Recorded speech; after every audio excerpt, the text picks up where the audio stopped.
عليك يا حبيب الله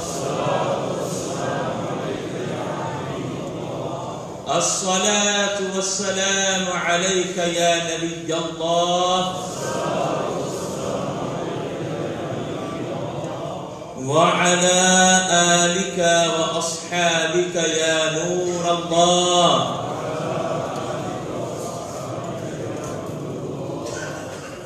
Mine kjære islamske brødre og søstre som hører fra separate rom, måtte Allah Rabbul Alamin belønne alle dere for deres atkomst, at dere tok dere tid for å delta på dette programmet her. Uten tvil har ingen skapning styrke til å gjøre godt, til å gjøre fromme handlinger, med mindre Allah Rabbul Alamin gir han denne muligheten. Vi alle som her, alhamdulillahi Rabbil Alamin, har blitt gitt denne muligheten tawfiq fra Allah Rabbul Alamin, at vi i dag samlet for å høre på dhikr av Allah og ihugkomme Allah, høre på dhikr av Rasulullah og lovprise den elskede Rasul sallallahu alaihi wasallam, og de fromme menneskene, personlighetene som akseptert ved Allah Rabbul Alamin sitt hoff. Så fort dere kom i begynnelsen av programmet, så gjorde dere sikkert noen gode intensjoner niyat. Vi beholder dem, at vi har kommet hit først og fremst for å tilfredsstille Allah Rabbul Alamin. Vi har kommet hit for å tilegne oss kunnskap om islam. Vi har kommet hit for at det som blir fortalt, vi skal prøve å huske på det, handle på det og formidle det videre til andre brødre og søstre. Og vi har kommet hit for å rette på oss selv, insha'Allahu ta'ala.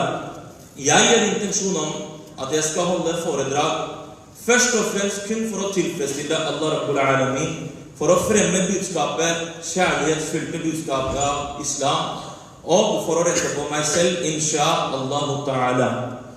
Mine kjære islamske brødre og søstre som hører fra separate rom, det berettet «Inda zikri salihina tanazzalur rahma», der man ihugkommer gjør dhikr av salihin, fromme folk, der regner Allah Rabbul Alamin sin nåde.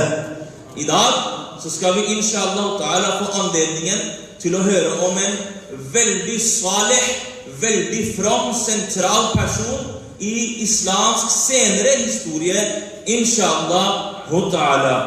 Den elskede profeten sallallahu alaihi wa alihi wa sallama, og sende fred og hilsen på den sallallahu alaihi wa sallam, det som kalles salawat. Det innebærer utrolig mye ajar, belønning og thabat, og hadisbøkene fulle av disse beretningene.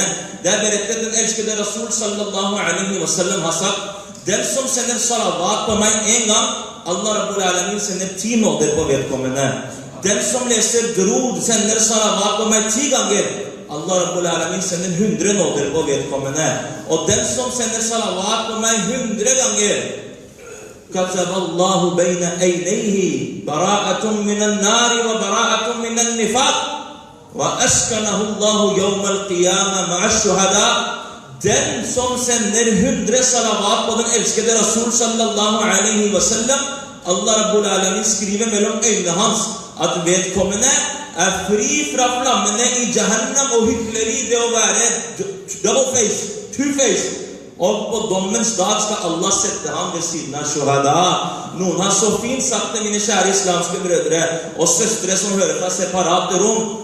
Hver gang ditt navn ble ropt ved krise, ja Rasulallah. Hver gang ditt navn ble ropt ved krise, ja Rasulallah. Den knipen vi satte oss fast i, den løsnet, ja Rasulallah. For å få barakat av disse salawat, la alle oss i fellesskap en gang lese drud sharif. Sallu ala al-habib, sallallahu ta'ala ala Muhammad, sallallahu alaihi wa sallam, salatan wa salaman alayka ya sayyidi, ya Rasulallah. Dette foredraget, korte foredraget som jeg kommer til å rekke på den lille tiden jeg har, det kommer til å være på norsk, siden det et islamsk foredrag, et muslimsk foredrag, selvfølgelig kommer til å være innslag av arabisk, men foredraget på norsk. De brødrene, de søstrene som foretrekker urdu, ikke fortvil, inshallah ta'ala, vi har gode ordninger for dere i dag. Så inshallah ta'ala, med intensjon om å tilegne seg kunnskap. La oss få med oss dette foredraget. La oss lese salavat en gang til. Sallu ala al-habib, sallallahu ta'ala ala Muhammad, sallallahu alaihi wa sallam, salatan wa salaman alayka ya sayyidi, ya Rasulallah. Mine kjære islamske brødre og søstre som hører fra separate rom. Allah Rabbul Alamin er Khalik. Han er Malik. Han er Ma'bud. Han er den eneste som er verdt å be til. Ingen andre er verdt å be til utenom Allah Rabbul Alamin. Han er den som skapte alt og alle. Han skapte jorden. Han skapte himmelen. Han skapte det grønne vi ser. Han skapte havene. Han skapte mennesket, og han bosatte det på verden. Av menneskene så finnes det forskjellige rang. Vi har profeter, anbiya og mursalin alaihimussalatu wassalam. Deretter så har vi sahabatul kiram, følgesvenner til den elskede Rasul sallallahu alaihi wasallam. Så har vi en kategori vi kaller awliya, de som er akseptert med hoffet til Allah Rabbul Alamin. Det er en hendelse for en tidsperiode tilbake. Dere må følge med, for det er en sammenheng med det jeg skal si i dag. For en bestemt tidsperiode siden så er det en gutt på 8 år. En gutt på mellom 8 og 12 år. Han sitter om natta, og han driver og sjekker leksene sine. Han sitter på natta og driver og sjekker leksene sine. Han studerer islam, Darsul Nizamiyya, de tradisjonelle islamske vitenskapene, kunnskapene for å bli lærd innenfor islam. Der er det veldig mange fag. Han studerer Darsul Nizamiyya. Og han har denne entusiasmen for å gjøre det bra, for å forstå sammenhengene, at når alle sammen har lagt seg, så sitter han om natta og blar i leksene sine. Hvilken bok er det han studerer? Han studerer den boka som heter Musallamus Subut. Musallamus Subut, det er en av pensumbøkene i Darsul Nizamiyya. Det er en bok på arabisk. Den har med regler og prinsipper å gjøre, og mye mer. Han er i en alder fra 8 til 12 år, det vil si han er fortsatt en guttunge. Morsmålet hans er ikke arabisk. Han sitter og ser på leksene sine. Hva ser han i boka? Han ser at læreren han studerer hos, som er den største muftien i sitt område på den tiden, han har skrevet noe faglig kritikk som en notat i boka, den de har som pensum. Denne læreren har på dagtid utfordret skribenten, forfatteren, med noe faglig kritikk at det prinsippet du for eksempel har nevnt her, hvis vi gjør det sånn og sånn, så vil ikke det prinsippet gjelde lenger. Jeg gjør det enkelt. Denne gutten, han studerer hos tidens største lærer i sitt område, ok? Følg med. Han er ikke moden ennå, han er i en alder fra 8 til 12 år. Han studerer på et akademisk vanskelig språk som ikke er morsmålet hans. Han sitter på natta og sjekker leksene sine. Han ser at den som er læreren min, som er den store læreren fra vårt område, han har skrevet noe faglig kritikk til skribenten, forfatteren av fagboka. Og han har skrevet at jeg utfordrer deg på den og den måten. Han har skrevet et spørsmål som liksom skribenten skal svare på. Denne lille gutten, han tar frem skrivesakene sine. Han begynner å løse problemet. Han begynner å løse problematikken som læreren har stemt mot forfatteren. Og når han klarer å løse dette problemet, så svarer han på den måten at kritikken ikke hjalp fra begynnelsen engang. Så av glede at han klarte å løse problemet, så klapper han.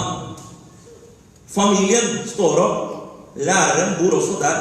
Læreren står opp. Hva har skjedd? Det er mørke natta. Vi hørte en lyd. Det er veldig rart at det er lyd på denne tiden. Forbauset står disse opp. Læreren kommer. Læreren ser eleven sin. En guttunge fra 8 til 12 år. Hva har skjedd? Hva er denne lyden for noe? Han sier, jeg beklager. Meningen var ikke å vekke noen. Men den kritikken, å kjære lærer, du har vendt mot forfatteren på dagtid i dag. Jeg tror jeg har klart å løse den. Se på dette svaret her. Læreren får tak i dette svaret som denne unge gutten har skrevet på kritikken til læreren sin på dagtid. når han ser dette her, så sier han til denne eleven, han sier, å elev, du studerer ikke hos meg, du underviser. Å elev, du er ikke her for å lære, det er du som lærer. Å elev, du er ikke her for å vite, det er du som vet. Mine kjære islamske brødre, før jeg røper hvilken personlighet dette er, vi går litt tilbake i tid, at denne personen, denne guttungen, han er en guttunge fra 8 til 12 år. Når jeg går tilbake, jeg skal fortelle om hans kompetanse innenfor islamske fag. For den som er våken, for den som noterer, for den som reflekterer, så vil det være en tanke at vi snakker om vanskelige islamske vitenskaper og kunnskaper. Hvordan skal jeg som foredragsholder i dag fortelle om kvaliteten til denne guttungen ved å gå enda lengre tilbake i tid? Hvor gammel kommer han til å være? Skal jeg gå til han var 0 år? Skal jeg gå til han var 2 år? Hva kan 2- og 3-åringer gjøre? Men denne personen, han er annerledes enn alle andre 2- og 3-åringer. Mine kjære islamske brødre, denne personen jeg snakker om, når vi leser hans biografi, vi ser når han blir 3,5 år, han er ikke arabisk talende, arabisk er ikke morsmålet hans, han er kun 3,5 år. Hva er det som skjer i gata hans, i landet hans, i byen hans? Så kommer det en person som er kledd i arabisk jubba. Han legger merke til at denne personen, han er en fremmed. Denne arabiske personen stiller noen spørsmål på arabisk. 3,5-åringen svarer han tilbake på arabisk. Det går videre. Når denne guttungen blir enda eldre, når han blir kun 4 år gammel, kjære islamske brødre, så har han lest hele den hellige Koranen på arabisk, med riktig uttalelse. Det som heter Nazilatul Koran, fra Suratul Fatiha til Suratul Nas, i kun en alder av 4 år. Når han blir 6 år, mine kjære islamske brødre, i en stor forsamling av muslimer og lærde, som vi har, mashallah, ulama, på første rad her på siden, så står denne 6-åringen frem, og han skal holde et foredrag om islam, med bevis, med kilder, med henvisning til vitenskapene. Hvis jeg i dag, her jeg står, det er en stor forsamling, inviterer en 6-åring at hold foredraget du, hva vil denne 6-åringen klare å si? Han kommer kanskje til å klare å pugge noen setninger, men han vil ikke klare å holde et foredrag som skal dekke et foredrag på nivå med de voksne. Men denne 6-åringen, når han er 6 år, han holder et foredrag, store ulama blir helt forbauset at hva er det denne ungen sier? Hvor mye kunnskap har denne ungen her? Han underviser de kilder i foredraget sitt i kun i en alder av 6 år. Og kjære islamske brødre, når denne ungen blir 12 år gammel, så kommer enda flere slike kvaliteter frem. Og når han fyller kun 13 år, 10 måneder og 4 dager, så har han fullført alle de tradisjonelle islamske fagene. Dersom nizamiya, og han får vitnemålet sitt, ikke i form av alim, men al-mufti. Hvem er denne personen? Det er ingen andre enn imam av Ahlus Sunnah, mujaddid av din og millah, imam Ahmad Rada Khan, alayhi rahmatur rahman. Allahu Akbar. Ya Resulallah, Hadri, Narae Tahqiq, Narae Ghaziya.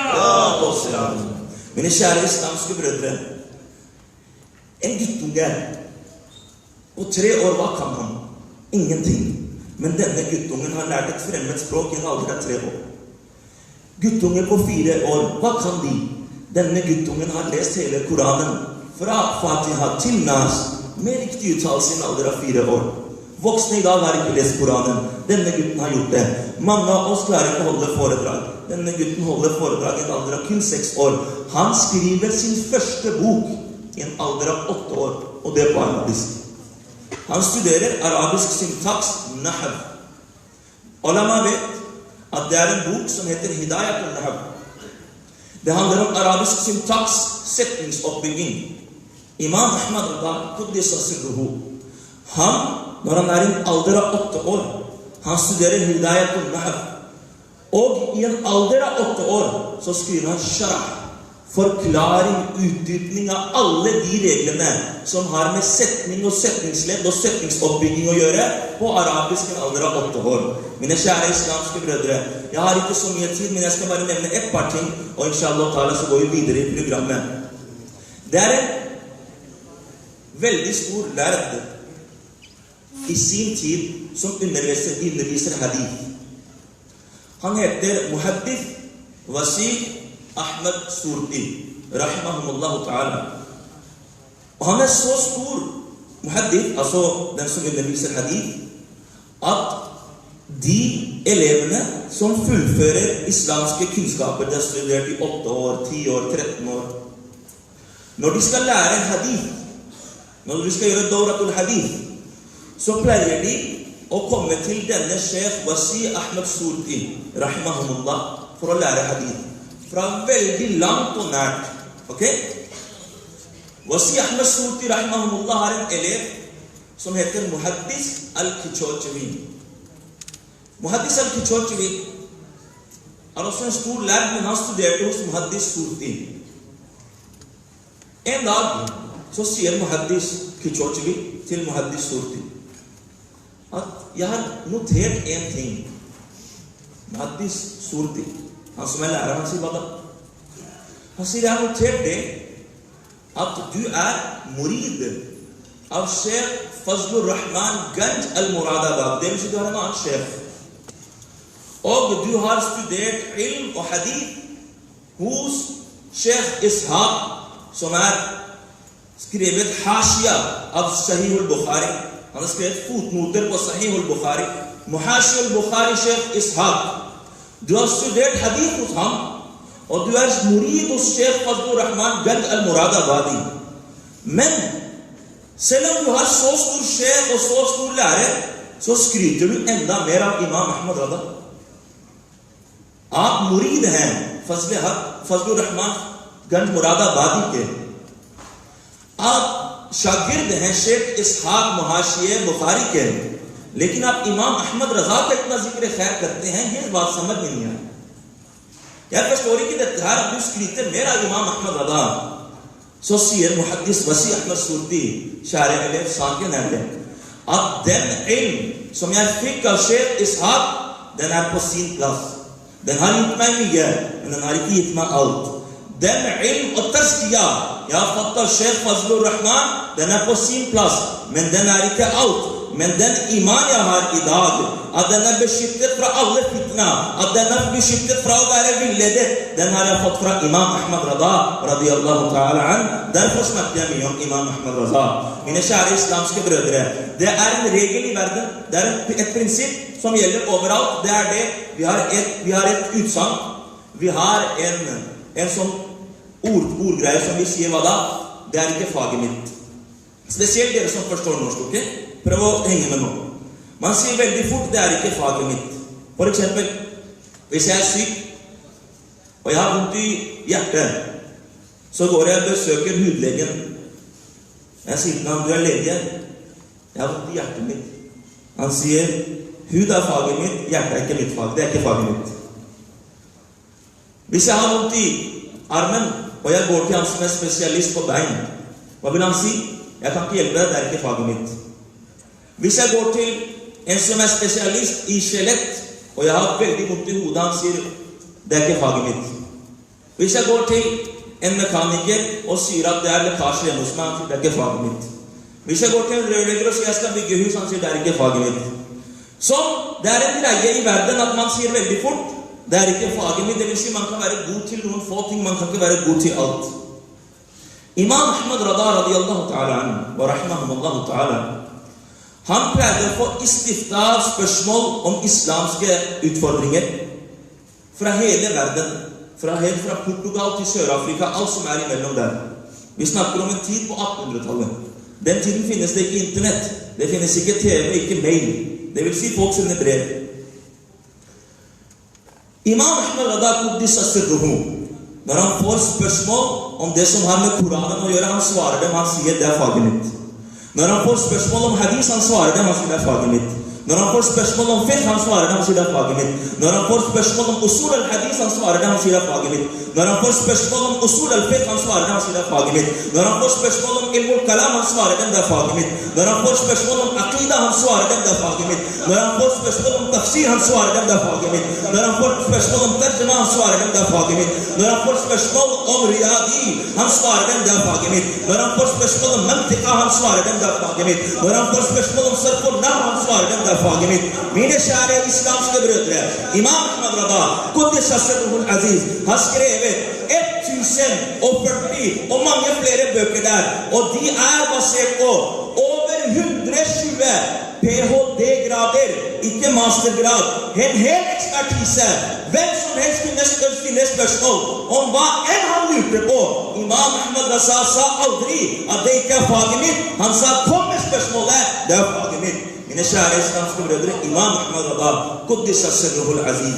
Noen spør Imam Ahmad Rada, rahimahumullah, at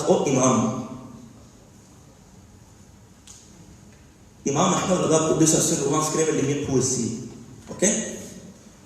Vi har en term på urdu, Hazrat og Ala Hazrat. Ok? Det er to termer. Det betyr sir, på engelsk sir. Vi har et ord for det på norsk også her, men vi bruker ikke det så mye. Det er gammelt. Så engelsk er det fortsatt vant med. Hazrat er lik sir, med respekt. Sir. Ok? Ala Hazrat, største Hazrat, det vil si grand sir eller noe sånt. Over sir, ok? Største. Se nå. Den som noen folk forstår ikke Hazrat, Ala Hazrat, hva er problematikken?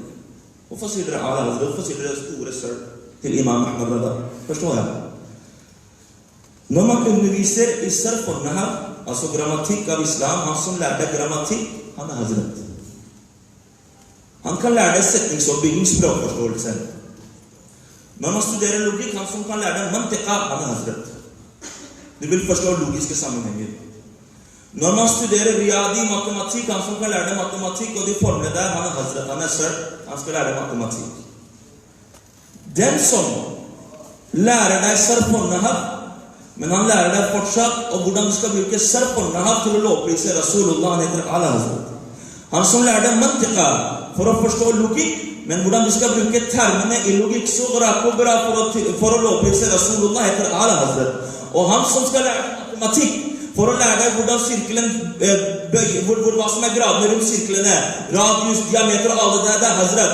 Og han som skal lære deg disse termene og bruke dem for å lovprise Rasulullah, heter Ala Hazrat. Jeg skal fortelle dere en strofe. Imam Ahmad Rada, Quddisa Sirruhul Aziz, han svarer de folkene med matematiske formler. For de som sier at Rasulullah alaihi salatu wassalam blir kalt avdalu wa akhiru, at han er første og han er siste. Noen matematiske filosofer de henger seg opp i hvordan kan en være først og hvordan kan en være sist. Hadith sier at Rasulullah sallallahu alaihi wasallam sa, ja Jabiru, inna Allah khalaqa nura nabiyika min, altså avdalu, altså Allah skapte nur til din Rasul først og alt. Og Rasulullah alaihi salatu wassalam kom sist. Khataman nabiyyin. Så han er først og han er sist. Folk forstår ikke den saken her. Men hadith sier at Rasul sin nur blir skapt først, og han blir mab'us på slutten. Sånn er han avval og akhir. Imam Ahmad Rada svarer matematikerne. Han sier, gumane imka ki jhute nukto tum avval og akhir ki phere mein ho. Muhit, sirkel. कि चाल से तो पूछो किधर से आए किधर गए थे. Han svarer på avval og akhir problematikken, og han svarer på sirkelens hvordan matematiske formlene kan brukes for å lovprise Rasulullah sallallahu alaihi wasallam. Imam Ahmad Rada radiyallahu ta'ala an skriver denne hadith i sin Fatawatul Radawiyya at Allah Rabbul Alamin har sagt i hadith al-Qudsi, Laulaka lima khalaqtu dunya. Ja Rasulallah, hvis ikke jeg skulle ha skapt deg, skulle jeg ikke ha skapt dunya. Og en annen hadith som også er i hadithbøkene, så står det at Allah Azza wa Jal sier i hadith al-Qudsi, Laula Muhammadun ma khalaqtuka wala arda wala sama. Ja, Allah sier til Adam, og Adam, hvis ikke jeg skulle skape Sayyidina Muhammad, hadde ikke jeg skapt deg, jeg hadde ikke skapt jorden, jeg hadde ikke skapt himmelen. Jeg sier til Imam Ahmed Rada i mine forestillinger, og Imam, kan ikke du utdype dette konseptet litt? Da sier min Imam Ahmed Rada radiyallahu anhu, og da vil jeg ha dere med på det her. Han sier, Zamin og Zaman, tumhare liye, chunin og chuna, tumakin og makan, tumhare liye, chunin og chuna, tumhare liye, bane do jahan, tumhare liye, dahan mein suba, tumhare liye, badan mein haja, tumhare liye, hamaye yahan, tumhare liye, uthegi wahan, tumhare liye. Men sa ikke jeg at dette foredraget på norsk? Burde ikke dette være på norsk da? Hva sier denne fakir som tilknyttet til Amir og Ahli Sunnah, Sheikh Tarika og føttene til Imam Ahmed Rada? På ingen måte dette i nærheten av poesien til Imam Ahmed Rada, men baraka til den originale. Så sier denne fakir, og dere skal være med meg på norsk, hva sier denne fakir? Han sier, jord og tid kun for deg, boende og rom kun for deg. Dere kan også si kun for deg. Vi gjør det igjen. Jord og tid kun for deg. Boende og rom kun for deg. Slik og sånn kun for deg. Begge verdener til kun for deg.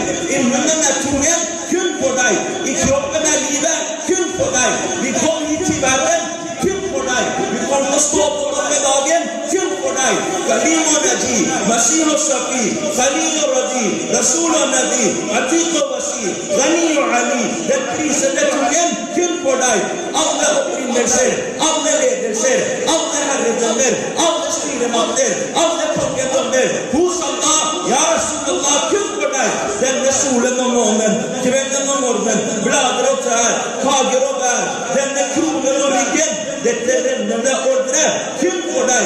Ikke tor engang, ikke himmelen engang, at Arshal-Ura ble på lang avstand over alle retninger. Fikk du nærhet til den høye? Hvem det som har denne høye statusen? Kun for deg. Khalil og Naji, Masih og Shafi, til alle sa du, men ordnet det seg. Denne uroligheten, at skapningene vandret fra hvor til hvor, kun for deg. Delte månen i to med indikasjon. Vente den nedgåtte solen. Returnerte den gåtte dagen til Asr. Denne styrken og kraften, kun for deg. Måtte østvinden blåse, og hagene frukte, spirene blomstre, gode dagene komme, at under flagget i lovprisningen måtte Raza sin tunge åpne, kun for deg. Mine kjære islamske brødre, for de som forstod det her, hadith sier at Allah sier at ja Rasulallah, laulaka lima khalaqtu dunya. Og kjære Habib, hadde ikke det vært for deg, hadde ikke skapt verden. Imam Ahmed Rada mestrer opp. Tid og rom kun for deg. Jord og himmel kun for deg. Boende og rom kun for deg. Slik og sånn kun for deg. Vi kom hit til verden kun for deg. Kom til å stå opp og domme dagen kun for deg. Ja Rasulallah, vi lovpriser kun for deg. Ja Rasulallah, når og dommens dag de gode dagene skal komme, og du skal ha liwa'ul hamd, flagget, så skal Raza sin tunge åpne i lovprisning av Rasulullah kun for deg.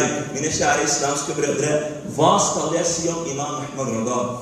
Hva skal jeg si om storheten til Imam Ahmed Rada?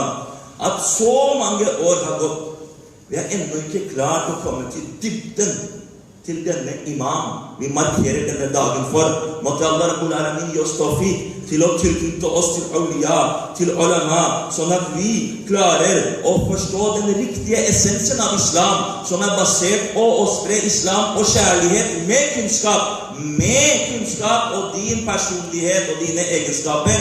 Måtte Allah Rabbul Alamin gi alle oss tawfiq. Hvis du og jeg ønsker dette her i Norge, hvor kan vi finne det miljøet som kan svare oss på våre spørsmål og de tingene vi lurer på det lokale språket? Med de lokale eksemplene, alhamdulillahi rabbil alamin, vi har Dawat-e-Islam i Norge også.